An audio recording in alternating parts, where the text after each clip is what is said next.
Hello, my name is Elijah Evers. I'm from a small town south of Seattle. When I heard that such a major protest was happening so close to home, I had to check it out. Occupy Wall Street began on September 17, 2011. Occupy Seattle was similar to Wall Street, but the protesters didn't stand for the same thing.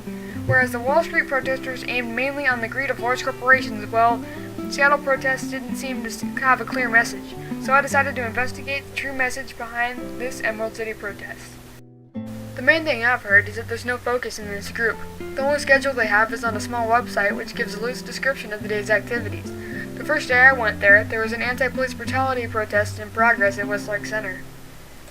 The modern-day prison industrial complex has become a modern-day concentration camp for African people, Hispanic people, and poor white people. The United States has a mass incarceration rate of 2.4 million people.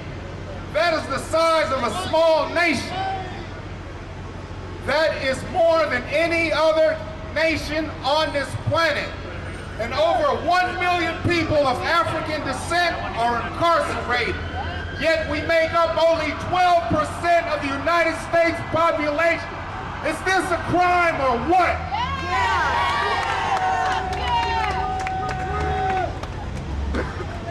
It costs $37,000 a year to incarcerate a single prisoner in Washington. Just think of all the homeless people, women who don't have food to feed their children, what they could do with $37,000 a year. They don't even get that much. We need drug treatment and vocational training for our youth. The war on drugs has become a war on poor people.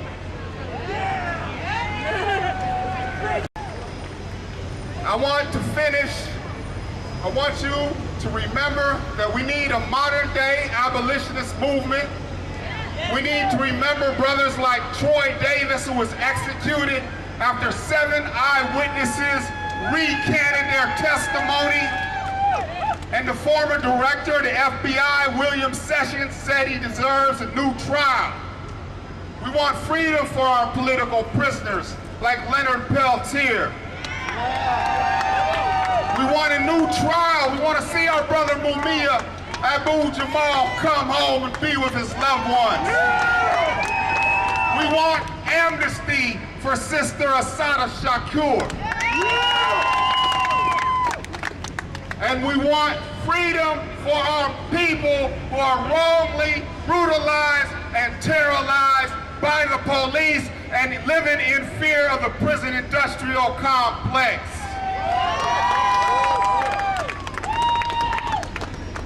And with that, today I am advocating peace and freedom for our people. Thank you. I agree with several things he said, but disagree with others. Police aren't hunting citizens because of their race. It is true that most people in prisons are Hispanic, African American, and poor Caucasian. However, they are not there because of their race or financial situation. They are in prison because they have done something wrong. Poor people may be sentenced because they are not able to hire lawyers as good as wealthy people, and that might not be a coincidence. Prisons are not as much concentration camps as they are detention centers for criminals. Another protester gave a speech, or more like a rant, about police. She said that jails should be burned to the ground and cops should be housed in the remains for their joint brutality.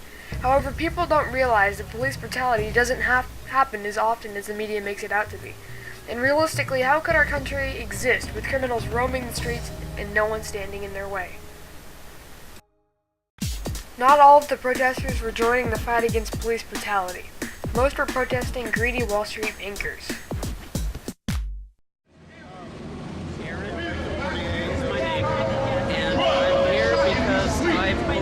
That we need to eliminate corporate wealth. What does that mean to you? That means placing the interests of people and the human condition over profit.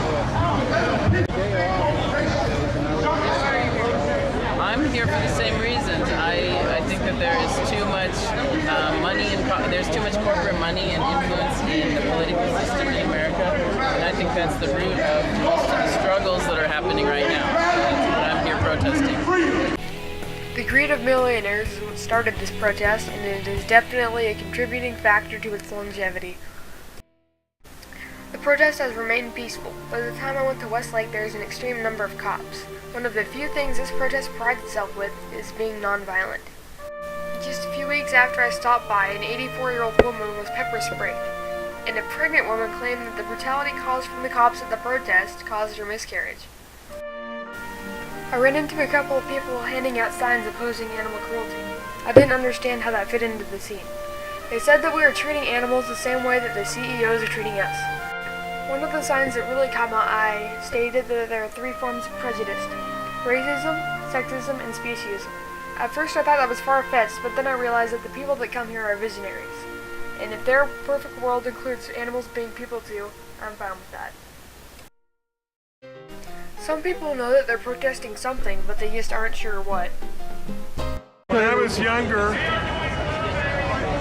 we had the war in Vietnam. And a lot of my growing up was shaped by feeling uncertain because everybody was getting sent off and lots of people were dying. So it's like government has been taken over by people with money to pay for campaigns. I read in the newspaper that Costco here wants to sell liquor, and so they paid $22 million just to sell liquor in the state of Washington. So imagine how much money they would give to a congressman or a senator.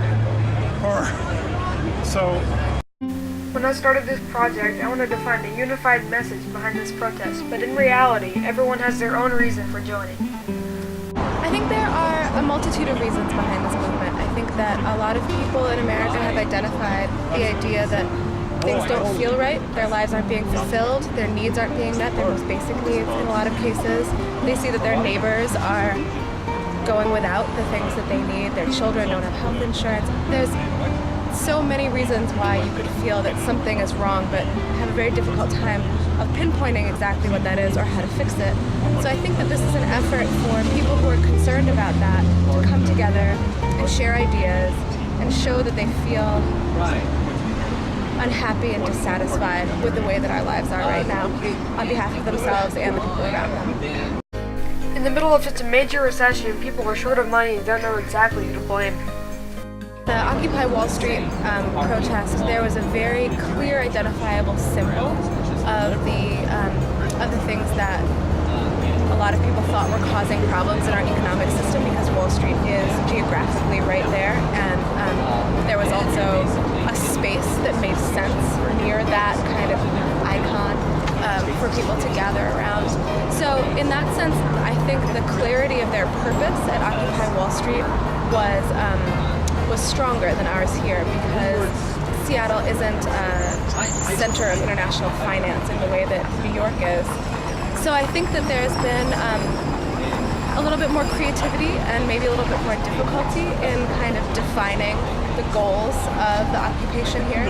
That's what I would call the differences, but I think there are probably a lot more similarities than there are differences. Occupy Seattle is primarily to protest the banking industry, finance, corporate corruption, greed, and also we're trying to change our government and get our lawmakers to represent the people instead of representing corporations and special interests and things like that.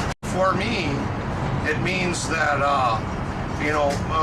Americans have finally reclaimed their right to peacefully assemble, and that we're here protesting something that's going to take time. And so the mayor here has allowed us to have a permit, to be able to continue our protests and talk to people and try to bring our grievances before the American public. Despite the fact that everyone has a different reason for joining the protest, they are all here for the same reason. They want to be heard. Whether they want the wealth to be in more than 1% of the population, or want animals to be treated like humans, they want the world to change.